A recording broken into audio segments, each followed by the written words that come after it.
Don't call it a comeback. They've been here for years. And we're going to share one of the biggest MAC hauls on the internet. Hi pretty people, it's Crystal, your very own personal beauty pro. In honor of MAC, Vera and I are here in our MAC Black, and Vera wanted to make sure that I gave a very special thank you to those of you who gave her a shout out, loved her outfit in the last video. In fact, we may have gone a little too far because she mentioned something about possibly wanting to start her own channel.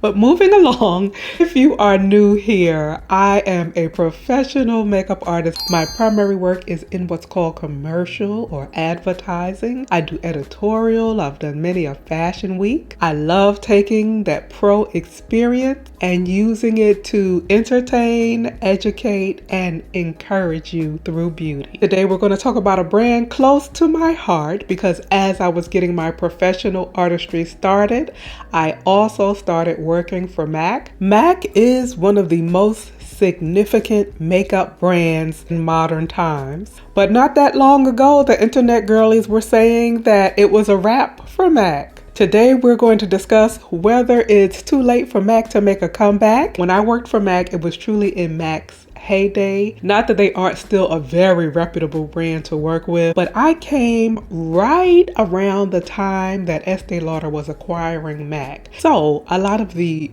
OGs that were there from the very beginning and experienced the very best of MAC, many of them were still working there, so I got to work with them, learn from them, grow with them before they moved on. When I came on board, you brought your portfolio, you brought a model, you had to do 2 looks on the model. They had a magnificent basic training that was a full week, 8 hours a day. It wasn't just random information. There was real artistry, real product knowledge, real ingredient training from artists who were working backstage and at award shows and for magazines. Many of the staff would get flown into training. Part of the training was that we are not salespeople, we are artists. It was a time to be alive as an artist. I was there for several years and I loved it. It came with its challenges because as the years went by, it did become more sales focused. I never had a challenge with sales because I never tried to sell MAC to people. I enjoyed educating people about the products. I loved the products. I knew them like the back of my hand. If you are a fellow MAC alumni,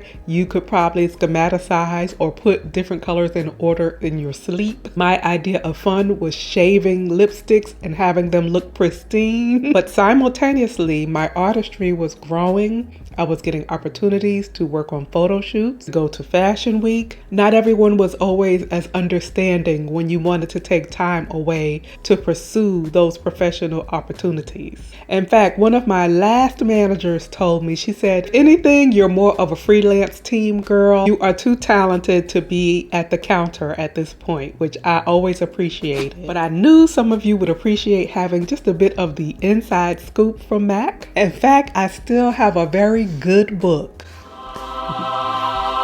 Not that good book. That's the best book of all time. But the MAC book was fondly called the MAC Bible. When I looked at the year I received this, I was a little touched. Time really flies. My product knowledge book is from 2004. These used to go for a pretty penny on eBay, which is not permissible to sell, by the way. Now, from what I understand, they get a DVD if they even get that. This is amazing. It took me back down memory lane. MAC actually used to sell nail lacquer, hair care products. There are a lot of products that are still on MAC shelves, and the ingredients for every MAC product is in here. The ingredients, what they're good for, what they work well with. But in the time that I attended, there was also some very good artistry, lighting, shadow, really the art and science of makeup. But let's get into what I know a lot of you came for, this mega MAC makeup haul I have to share with you. First up is Fix Plus. This one is the Rose. Fix Plus can be used to prime the skin, give the skin a nice amount of moisture,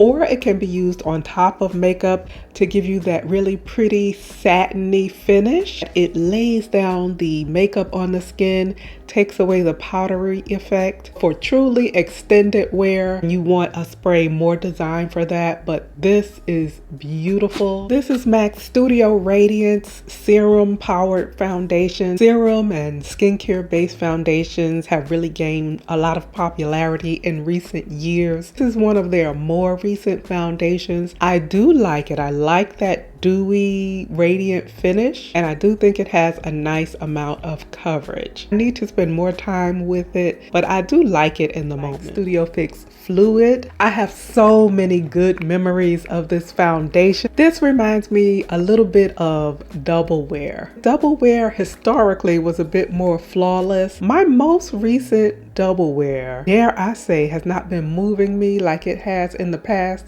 and I am hoping Estee Lauder has not tampered with the Double Wear. But I digress. This is the MAC Studio Fix Everywhere. It's an all over face pen. I've already demonstrated this, but it was in the haul, so I wanted to share it again and share a bit more detail about it. It's in this pen type of dispenser, which normally I'm not a fan of, but I appreciate that this does not have that sponge tip that some brands have, which soak up and hold your product and also cause you to lose or waste a bit of product. This actually dispenses onto your brush or sponge. It also has a locking mechanism, and you can control how much you dispense by how much pressure you put on the button. It's delicious, beautiful coverage, so lightweight and seamless on the skin. I really love this.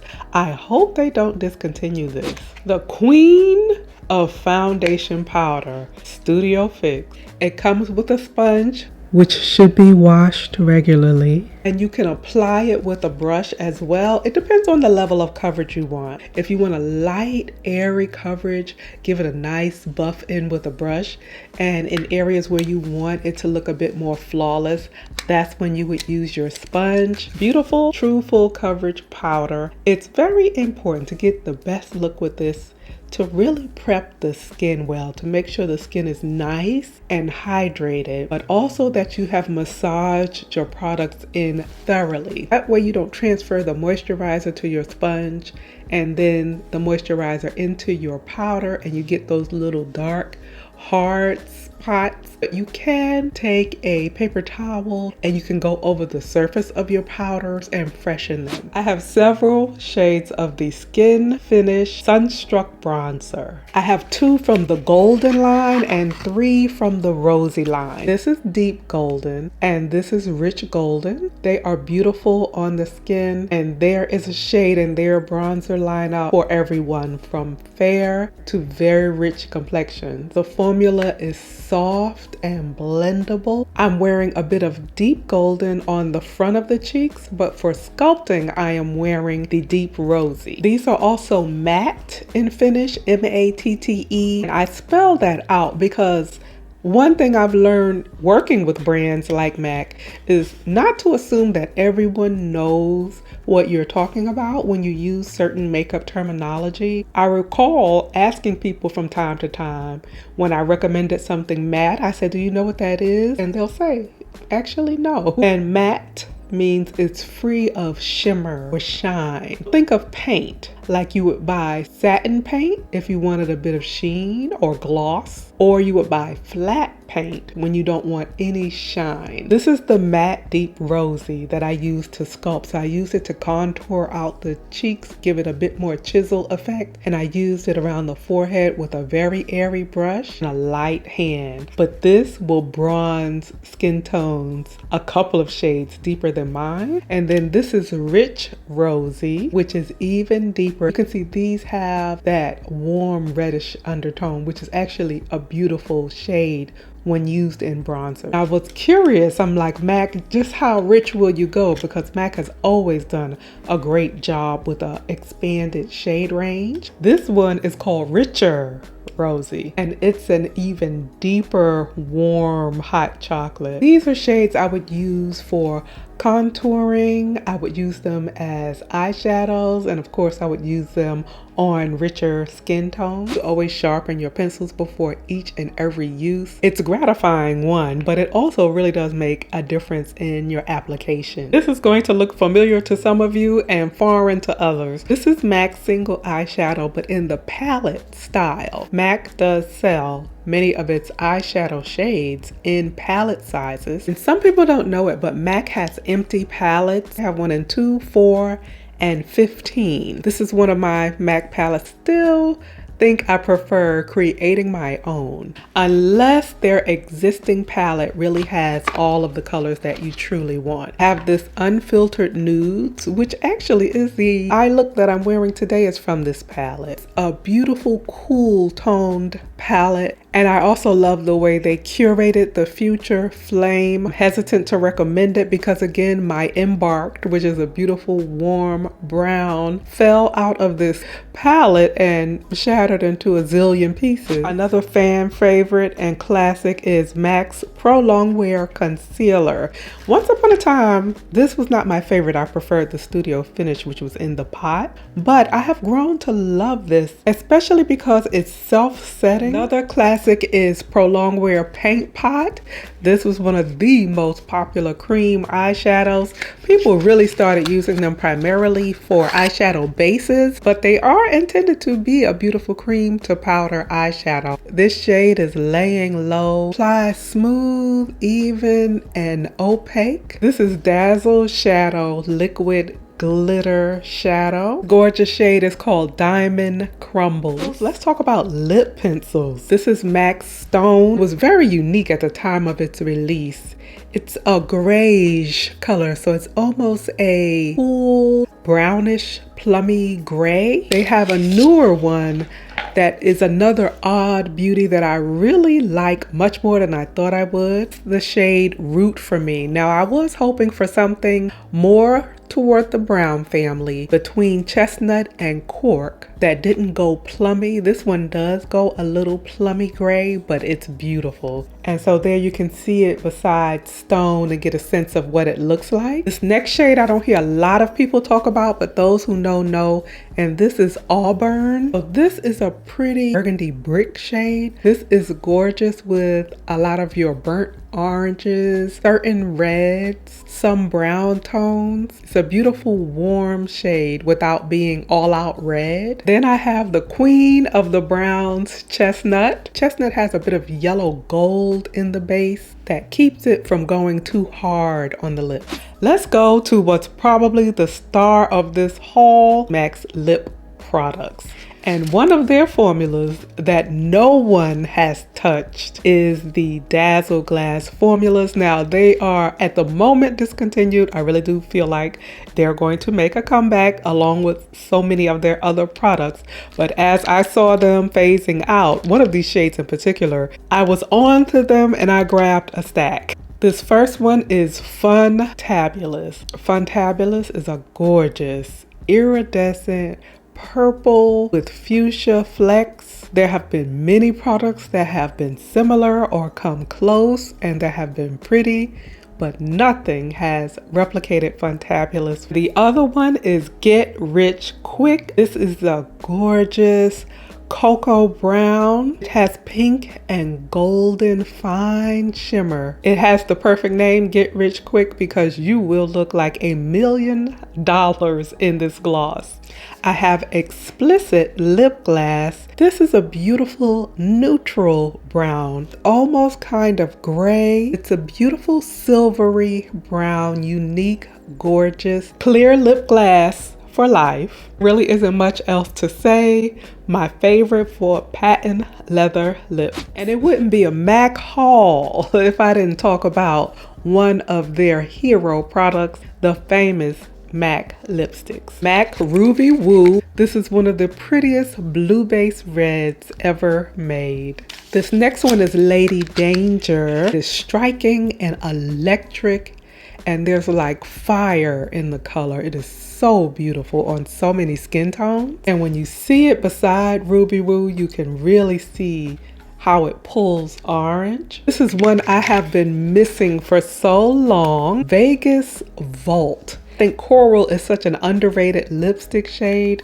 It's so gorgeous on so many people. Another one is one of my favorites when I was working for MAC, and I used to get a ton of compliments on this because it's kind of unexpected still to wear this bright of an orange. This one is Morange. It's a beautiful glowing orange. This next one brings up a bit of nostalgia because this is my very first MAC lipstick before I even knew that being a professional makeup artist was a possibility for me and in my future. But I always loved glamour, beauty, photography, the arts, dance, theater. So I was a MAC girl before I was a MAC girl. I remember my friend Denise, who is still gorgeous to this day. Linda Evangelista looks like her dipped in chocolate. But anyway, one day she had this lipstick on called Photo, and I was like, what are you wearing? And she was like, it's Photo by MAC, and promptly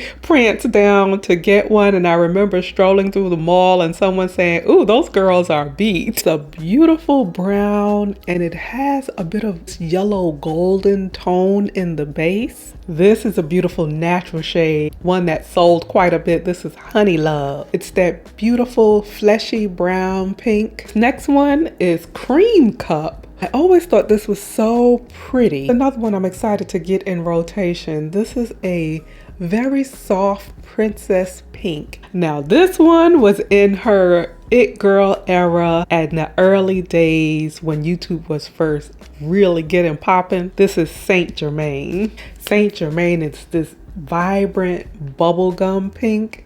Has a bit of lavender in there. I already started wearing this one. Now this is delicious. This is a beautiful Barbie pink. This one is really pretty. This is Cream in Your Coffee. I always wanted to be able to wear this myself. This is a really pretty mauve-y tone. I'm gonna try to wear this again, but I think this particular shade just doesn't do anything for my complexion. This is another really pretty pink. This is Do Not Disturb. This is a delicious bubblegum Barbie-esque pink as well. So when you see side by side, you see Saint Germain is a bit more lavender, and MAC recently did some upgrades to their lipstick line, and I have a couple of those. And Flamingo, which I have shared with you before and is not part of this haul, this is a beautiful coral as well. I love it. It's close to that sort of 1960s kind of coral. When I first picked this up, I was wearing it almost daily, and even as I'm looking at it now, I cannot wait to put this back in rotation. This is stunning. This is No Correlation. I'll show it next to Flamingo. I haven't worn this one yet, but I cannot wait.